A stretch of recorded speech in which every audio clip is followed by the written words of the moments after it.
London streets had never been this tense until the roar of motorcycle engines shattered the air. He reached out and ripped the scarlet uniform of a royal guard standing stone still outside Buckingham Palace. The crowd gasped, tourists froze with their cameras in midair. The young guard, Private Edward Mallerie, stood tall. For him, the uniform was not just fabric. It was honor, history, and sacrifice stitched together by generations. As a boy, he had been mocked for his quiet nature. But his father, an injured veteran, had taught him, "Son, sometimes the strongest man in the room is the one who says nothing." Because silence is harder than violence, the biker sneered. "What are you?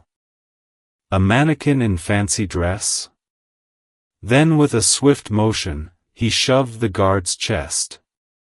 Gasps erupted. A child began to cry. Edward didn't move. His silence was deafening. Later that week, the bikers bragged in a bar. A retired veteran overheard. He smirked, "Come to the Royal Marines tattoo this Saturday. Watch and you'll understand." The arena was dark. Then the spotlight hit. The Royal Marines marched in perfectly aligned, their boots striking like thunder. Leading the front line was Edward Mallerie. The Marines broke into formations that defied imagination. Then came the silent drill. Rifles flipped, clashed, caught midair, all without a single word. In that silence, the bikers heard it. Respect. The performance ended with the Marines forming a perfect diamond. Edward stepped forward and raised his rifle in a slow, deliberate salute. The crowd erupted into thunderous applause.